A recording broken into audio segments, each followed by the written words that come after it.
और यादव का आबादी है 14%, जिसको टिकट दिया है 10। और सोन ऑफ मल्ला 3% है, उसको 2.5% है, उसको 3 टिकट दिया है, का नाम है।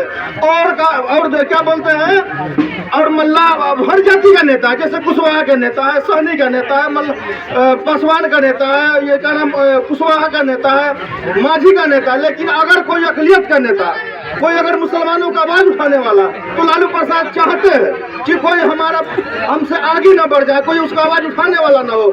इसलिए का नाम चाहते कि इसका आवाज को दबा करके रखे।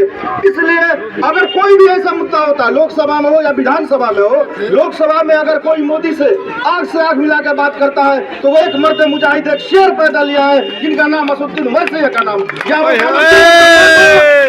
एनआरसी हो या सीए हो या 370 कोई भी मुद्दा हो, अगर कोई मोदी से 543 सांसद में एक सांसद अगर खड़ा होकर गरजता है, तो पूरा थर्रा जाता है सांसद भवन, का नाम है। किसी में हिम्मत नहीं है, का नाम है, 543 पे बाहर है, मात्र 2 सांसद है, एक औरंगाबाद से इम्तियाज जलील साहब है, और एक वहां से अगर मेरा तीसरा सांसद, अगर हमारा शेर, हमारा शिवहर का बेटा राणा रणजीत सिंह अगर जाते हैं, तो और उनको मजबूती, हाथ की मजबूती होगा। इसलिए कि हम लोगों ने बहुत से झंडा डोलिए और दड़ी बिछा लिए, का नाम है, अपना हक लेने का टाइम आ गया। आज का नाम है हमारे मैडम माननीय हिना साहब जी, आज वो बेवा दर भटक रही है, का नाम है, निर्दलीय चुनाव लड़ने के लिए मजबूर है। इसलिए कि साहबुद्दीन साहब जो अपना खून और पसीना से पार्टी को सींचा, उसका नहीं हुआ तो हम लोग मामूली कार्यकर्ता का क्या वो वैल्यू करेगा? वो कहता कि मेरा बंधुआ मजदूर है। इसलिए आप लोगों से, मेरे पंचायतवासी हो, आप मेरे माँ और बहने और मेरे गार्जियन से मैं गुजारिश और दोस्तों से गुजारिश करता हूँ कि आप लोग अपना एक एक कीमती वोट पतंग छाप के 9 नंबर निशान पर दबाइए।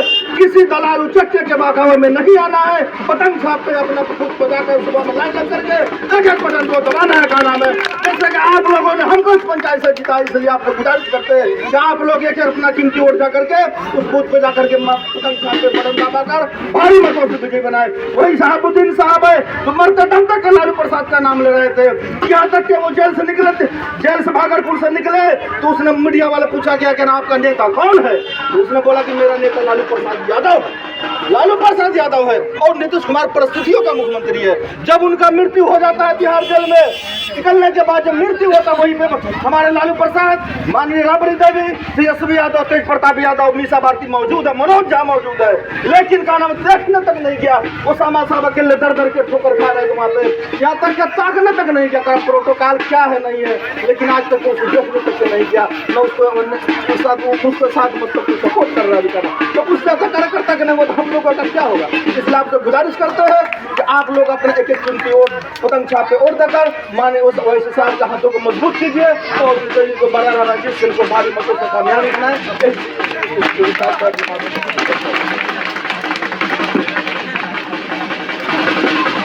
हेलो हेलो हेलो हेलो,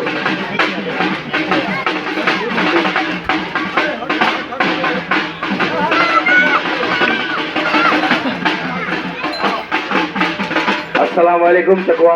वालेकुम अस्सलाम। मेरे परिवार की तरह ये पंचायत, ये गांव, ये मुझे लगता है कि मैं दर्जनों बार यहाँ आ चुका हूँ और हर बार जब आता हूँ तो पिछली बार से बढ़ करके मुझे यहाँ प्यार मिलता है। जिस तरीके का स्वागत आप लोग करते हैं, रात को हम लोग क्रिकेट टूर्नामेंट में आए थे, उर्स में आए थे और कई तरह के कार्यक्रम में, आपके सुख दुख में, किसी के शादी में, किसी के जनाजे में, तो हर बार जिस तरीके से मुझे अपनापन यहाँ मिलता है, तो ये मुझे लगता है कि मेरे गांव बंजरिया से ये उससे बढ़ कर गई है, उससे कम नहीं है। जितनी मेरी बहन लोग यहाँ हैं उन सब ने मुझे माला पहनाया, मुझे आशीर्वाद दिया। आप लोगों को बताना चाहूँगा कि आपका बेटा जब संसद में जाएगा, जिस तरीके से लोन, समूह वाला जो लोन है आप लोग को प्रताड़ित किया जा रहा है, महिलाओं को खास करके, कि आपको लोन दिया जाता है, लोन के लालच में दिया जाता है, उसके बाद आपको तिल तिल करके मारा जा रहा है। ऐसी हालत हो गई है कि लोग सुसाइड करने की नौबत पे आ गए। तो अगर आपका बेटा संसद पहुंचेगा, दिल्ली पहुंचेगा, आपकी इस लड़ाई को लड़ेगा और आपके उस लोन को माफ कराने का प्रयास करेगा, और माफ नहीं भी करा पाया तो कम से कम उसको ऐसे बैंक से दिलाने का प्रयास करूंगा ताकि हर हफ्ते आपको कोई परेशान न करे, उसका समाधान करेंगे। तो अपनी सभी माताओं को, बहनों को जिन्होंने मुझे दुआ दिया है, आशीर्वाद दिया है, आपको मैं वादा करता हूँ कि आपको इस परेशानी से बाहर निकालूंगा। बाकी जितने मेरे यहाँ गार्जियन, मेरे भाई, नौजवान भाई खास करके, ये लड़ाई राणा रंजीत की लड़ाई नहीं है और मुझ में इतनी हिम्मत नहीं है कि मैं इतनी बड़ी लड़ाई लड़ सकूं। जिस तरीके से लगातार आपको एक बंधुआ मजदूर की तरह जंजीरों में बांध करके एक पार्टी रख रही, ये वक्त आ गया है जागने का। मैं आज़ान करने आया हूँ। लोकतंत्र का जो महापर्व है, और पर्व जो ऐसा है, शिवहर में जो पर्व होने जा रहा है, पूरे बिहार में इसकी चर्चा है। लोगों ने सोचा था कि MIM पार्टी जो है यूं ही किसी को खड़ा कर देगी, ऐसे ही कोई पार्टी खड़ी होगी, लेकिन जिस तरह का हुजूम प्रतिदिन खड़ा हो रहा है, जिस तरह का आप लोग का जो जुनून, जो मजलिस के जो दीवाने, बाकी पार्टियों में कार्यकर्ता होते हैं, यहाँ दीवाने होते हैं, और एक कार्यकर्ता मजलिस का 100 कार्यकर्ता के बराबर है, और ये उनको नजर आने लगा है। कोई ईमानदारी से, शिद्दत से अगर आपकी कोई लड़ाई लड़ता है, उसका नाम असदुद्दीन ओवैसी साहब है। एक शेर जो मोदी का सामना कर सकता है, उसका नाम असदुद्दीन ओवैसी साहब है। आपके जो RJD के कैंडिडेट हैं, जब वो आपके पास वोट मांगने आएंगी, हालांकि पहले तो आपसे वोट मांगने भी कोई नहीं जाता था, लेकिन जब उनको पता लगा MIM का कैंडिडेट है और MIM की तरह 90% मुसलमान जो है उस तरफ जा रहे हैं, तब तो आपके पास वोट मांगने आए, वरना आपके दरवाजे तो जाते भी नहीं थे। उनको तो मालूम था कि आप तो बंधुआ मजदूर हैं, आप जाएंगे कहाँ। जो जंजीरें आपके बंधी हुई थी, उसको आप तोड़ नहीं पाए। एक छोटा सा हाथी जो होता है बचपन में, उसको एक जंजीर से, सिक्कर से बांधा जाता है, तो जो छोटा होता है तो प्रयास करता है उस जंजीर को तोड़ने का, लेकिन उसमें छोटा होता है, वो नहीं तोड़ पाता है। उसको लगता है कि मैं इस जंजीर को आजीवन नहीं तोड़ पाऊंगा। जब वो बड़ा भी हो जाता है, बहुत ताकतवर भी हो जाता है वो हाथी, उसके दिमाग में यही बैठा रहता है कि बचपन में मैंने कोशिश किया था कि सिक्कर को मैं नहीं तोड़ पाया। वही स्थिति आपकी हो गई। अब आप बहुत ताकतवर हैं, बहुत मजबूत हैं। इस लोकतंत्र में सबसे ताकतवर वो है जिसके पास जनसंख्या है। आपके पास 18% की जनसंख्या है, लेकिन आपके पास कोई विकल्प नहीं था। आपकी भी गलती नहीं, तो पहली बार एक विकल्प निकल कर आया है। आप लोग इससे एक ही सवाल करेंगे। आज सहनी का नेता है, सहनी की पार्टी है, कुशवाहा का नेता है, कुशवाहा की पार्टी है, यहाँ तक कि मांझी समाज जो बहुत कमजोर, कम पढ़ा लिखा है, उसका भी नेता है। क्या मुसलमान भाइयों का कोई नेता है? क्या मुसलमान भाइयों का कोई पार्टी है?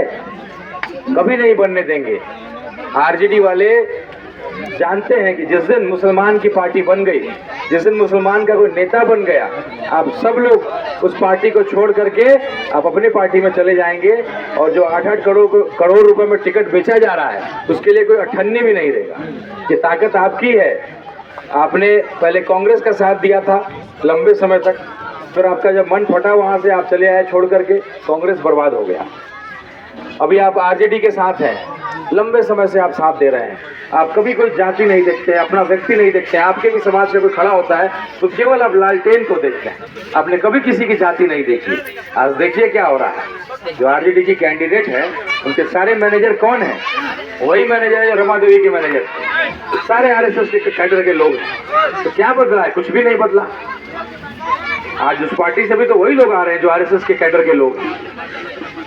तो ये वक्त है अपनी ताकत को दिखाने का। ये लड़ाई राणा रंजीत की लड़ाई नहीं है। मैं क्षत्रिय धर्म निभाने निकला हूँ, एक राजपूत का बेटा हूँ। एक राजपूत का धर्म है कि अपनी मिट्टी के मान सम्मान के लिए अंत तक लड़े। और जिस तरीके से शिवहर से बार बार किसी बाहरी को टिकट दिया जाता है, हमें अपमानित किया जाता है, क्या हम एक नेता पैदा नहीं कर सकते हैं?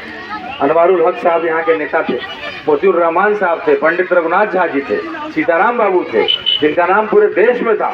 आज भी कहानियां सुनाई जाती है कि साला SP को फोन लगाते थे तो SP खड़ा होकर बात करता था। अब एक नया दौर देखिए, इंस्पेक्टर और थाना प्रभारी तो बात ही नहीं सुनता है। तो हम लोग वही शक्ति जनता को लौटाना चाहते हैं, ताकि कोई कार्यकर्ता जाए तो कहे कि मैं राणा रंजीत का कार्यकर्ता हूँ, तो सांसद की हैसियत से बात करे, उस ताकत से बात करे। और जो अफसरशाही फैला हुआ है हर चीज के लिए, जिस तरीके से घूसखोरी, भ्रष्टाचार का आलम है, ये केवल इसलिए है क्योंकि ताकत जो है जनता के पास नहीं है, ताकत सारा अफसर के पास। तो हम लोग सीताराम बाबू के बेटे हैं, उन्हीं का खून हम लोग के रगों में दौड़ता है। आप लोगों ने हमारे पिताजी का काम देखा है, सीताराम बाबू का काम देखा है। मैं कोरा कागज हूँ और आपके बगल का हूँ। कोई बाहर का आएगा, लंबी लंबी कहानियां बताएगा और चला जाएगा। वो जीतेगा चाहे हारेगा, वो कभी यहाँ नहीं झांकेगा। लेकिन आपका बेटा हारे चाहे जीते, आपके बीच ही रहेगा, क्योंकि आप, मेरा यही घर है, मेरे यही लोग हैं।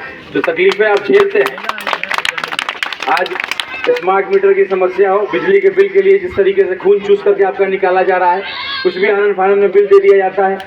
हमारी महिलाएं हैं, हमारी बुजुर्ग महिलाएं हैं, उनको वृद्धा पेंशन को लेकर के इतना परेशान किया जाता है। कोई लड़ने वाला नहीं है, कोई बोलने वाला नहीं है, क्योंकि पार्टी के नाम पे ऊपर देखो के नाम पे हम लोग किसी को भी यहाँ का सांसद बना देते हैं और झांकने तक नहीं आता। वो भी कहता है कि आपने मुझे कहाँ जिताया, आपने तो मोदी जी को वोट दिया, आपने तो ऊपर वोट दिया।